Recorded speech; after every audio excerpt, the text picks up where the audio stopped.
Matt, when you package the regular season title, the Big Ten tournament title, and now #1 seed, what's that say about your season, and kind of how does that propel you going into the tournament? Yeah, it's obviously your goals every year to win the regular season. I think that's the hardest one, especially now with 20 games. That's the most difficult, and then to be able to win the tournament, it's set up for the 1 seed. It doesn't mean you're always going to win, but it's supposed to be set up, right? You're supposed to earn your way into the best position, and we've been able to do that and get knocked off, before, and it's frustrating. You used to look at it when you first started. It used to be worse than, because you see you can lose and then it can help you a little bit. You can win and it can hurt you a little bit, or it just doesn't matter, right? And so you don't know. Like, your preparation is through your play, but to be able to reach our goals and to be 29-5 going into the tournament, but they know, and obviously I know, you get judged on what you do in the tournament. We've had a lot of success getting to that second weekend. We haven't had a lot of success getting past that. And that's what we want to do, but you got to stay in the moment, and we got to wait to see who we play after the play-in game and just focus on that and keep it right there. But I'm happy for our guys. He's pretty good. And, but you got to get people to play with him and to set him up also. So, he's being modest, but he can't bring the ball up the court, right? He can't get the people have to deliver the basketball to him. And the other team is trying to stop all that. And so our guys do a good job of having patience and playing through him. Like Mason has 20 points the other night, then he ends up with 0. Well, it's opportunistic. They took him away. They're not going to let him beat him through all that stuff. And so you got to be able to kind of stay the course and stay with it. And I thought today was great because we had 3 costly turnovers at the end. We couldn't make an open shot, and we still won the game. And I know we're up 17, and it looks easy, and they got it. They get going, but you find a way to kind of get through it. Now we need to practice right here. I don't know if you guys noticed that about the press, but and we do actually practice that. But it's guys that get kind of put in some tough positions. We step on an end line, we throw one up for grabs. We allow them to double us in the middle of the court, and then people got to come. We got to help each other. You got to do a better job of helping each other. But you get through it, and now that's what we got to be able to do. We got to be able to go back to practice and work on some stuff and get ready for the tournament, and have a lot of fun, hopefully. Bob? Not to put words in your mouth, Matt, but in a sense, are you trying to win this thing in a different way? Because you got to go many years back to find a real centric dominated team that won it all. Yeah, I don't care who you are. I think a lot of people will have a system, and no matter who they get, they're going to use that system. We've always been able, when we had Klein and Carson were our 2 best scorers, we had the record for the most threes taken and the most threes made in the history of the Big Ten. We didn't have a low post guy that year. We had a 7'3" kid that could dive. He could slip screens. It wasn't the same. So we've always circled it around our best guys and then tried to get a lot of skill with it. That's why you see, 6 for 28 from 3. The guys shooting them that are missing them can make them. And even though at times we have some tough stretches, I really believe the combination for us is having that size and having that skill together, and then your decision-making that goes with it. But we just kind of curtail things to our best guy, and that's what I always tell people in recruiting because, kids hear so much. In recruiting, I just tell them, if you become one of our top 2 or 3 scorers, here's how we'll use you. But if you don't, then you're going to play a role. At least I'm telling them the truth. The other guys go out and tell them, this is how I'm going to use you. And then, if they're the 8th man, you don't run plays for your 8th man. We don't run plays for our 5th guy. You run plays for him. It makes sense to. The one thing about him it's different, and everybody goes, you go to him so much. If they call it by the rules, they're fouling him on every possession. So why shouldn't we get it to him and just try to get in that bonus early and steal points? And then he obviously, he can make, tough post-ups, and he can get at the rim, and he gets offensive rebounds when you take him away. So once again, we just try to circle that. But you got to have people that'll play roles. And that's, really for our other guys, it's a tip of the hat to those guys because they really sacrifice for our team. Casey. Matt, can you talk about Braden's evolution from his first game of the season to now? Obviously didn't shoot well tonight. Perfect from the field yesterday. Really orchestrates your offense. Yeah, he does some really good things. You know, he has 7 assists. He should have, double that. He really set people up today. We just missed a lot of open shots.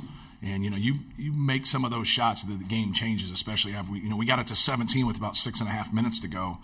And then, the game changed. But Braden's done a really good job. He still gets frustrated when he doesn't, make a shot. Like you look at our starting, backcourt, they're 2 for 20. Is that right? And we still win the game. But still good decision making. All those guys just had 1 turnover. And 2 of the 3 turnovers are real costly at the end. We got 4 turnovers with about 4 minutes to go in the game. So we did a really good job in this tournament taking care of the basketball. And Braden did a fabulous job.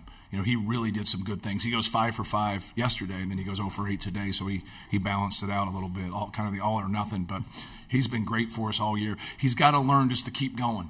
Just no matter what, man, it's, just keep going, run the team, guard every possession, and just stay with it. He's done a lot of really good things, but he gets frustrated when things aren't perfect. Sam.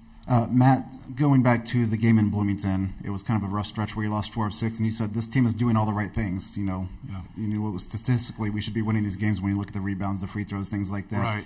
Now you've got the momentum. Did you how did you stay the course and have these guys stay the course and know every team has a little adversity through the course of the regular season? Yeah, just work on what you're struggling on.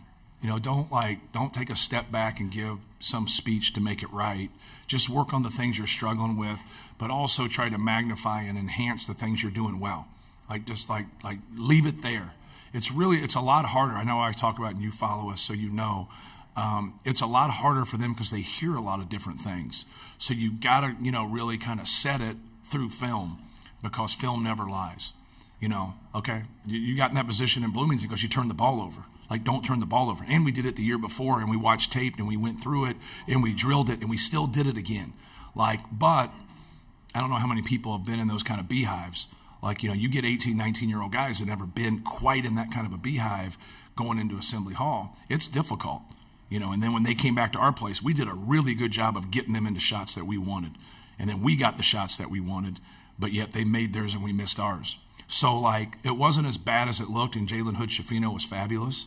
So, you just go back to the drawing board and make sure that you're being positive about things sometimes when it doesn't go your way, when you're doing what you're supposed to. And that's the only way to go about it. If you react to everything, you're going to end up chasing your tail. You got to stay and play to your strengths and never forget about the possession war. Because if you have a good team and you can out-rebound somebody by 7 and you can have 3 fewer turnovers, you're normally going to win the game. The only way you can is if you shoot poorly, which we came close to doing today at the end. That's the only way, right? You're taking care of it. You're getting shots. You're getting rebounds. You're getting more possessions. They got to shoot a lot better than you to be able to win that game. So most of the time, you're going to win at that. And so they just have to understand that and stick with it, and they've done a pretty good job of it. Over here on the right. Matt, you've talked about officiating throughout the Big Ten season. Yep. Big Ten has its own kind of style of play. Do you expect that to change the officiating in March? Well, I think our officiating the past month has been pretty good. I think we had a stretch there of about 4, 5, 6 games where it wasn't. And mainly what I'm talking about is Zach, right? But we kind of kiboshed it. We talked about it. We went a while where we didn't talk about it, and then we felt like we had to speak up, because it was so egregious. And then I think they kind of rallied and, the 2 hands in the back and the knees and just the obvious stuff. Just get those called. You can't mess with a shooter. If anybody who's ever officiated, I don't care how physical it is, when you shoot the basketball, you can't hit people. Okay? And they were just hitting him anytime and just preying on officials not calling it. Well, you got to get those called. And then I think here the last 5, 6, 7 games for us, they've done a really good job. And I think in this tournament they did a good job. I thought it was called pretty straight up in the stuff that was obvious. And that's all we're asking for. We're not asking for, anything else. But he's a tough cover. You can't have 2 sets of rules. You have 1 set of rules for all the NCAA and then a set of rules for Ross-Ade. It's not the way it works. I'm sorry, he's 7'4", 300 pounds. The rules are for everyone. And when they call it that way, now it's pretty advantageous for us. Do you expect that to hold up in the Big Dance? I have no idea. I ref in practice. I can tell you what I do in practice.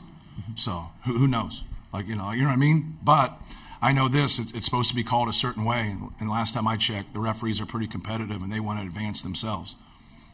We have time for a couple more questions right here in the front. How important do you feel it was to do well or even win this tournament going into the NCAA tournament? Anytime you're, competitive, you want to win the games that are in front of you. And like I talked about earlier, sometimes it just simply doesn't matter. Sometimes it does matter, and it can go the other direction. But, you also can build off things. And that's what, there's some things that reared its ugly head, like with Preston and taking care of the basketball in some key times that we got to do a better job of. And so, that's what you need to work on. You need to work on that, but you also can't forget, hey, we got to keep taking care of the basketball. 7 turnovers is still pretty good. Our average for the tournament was under 10. That's pretty good. We got to keep it there, but we also got to dominate the glass. You hope to shoot better, but defense and rebounding travel, and sometimes your jumper doesn't. We hope our jumper's packed, but that's part of basketball. If you have a cold night, can you still beat a really good team on a neutral court? That's a challenge. That's a challenge, but you got to be able to. The great ones can do that. They can survive a tough one like today, and then be able to move on. We have time for 2 more questions right here in the front. Matt, looking forward a little bit, you will take on one of the play-in game winners. Yeah. So, do you anticipate any extra degree of difficulty not knowing your opponent for a couple days? No, because I think from just what I was saying, we just need to work on ourselves until we find that out, and then watch that game. I don't think there's a lot that they're going to change in 2 days. So just watch that game and evaluate it and get ourselves ready before that. But the most important team in the tournament is your team. You still got to be able to, execute and know what you're doing, out on the court. Matt, does this look or feel like a different team to you than the ones that you've brought into the NCAA tournament?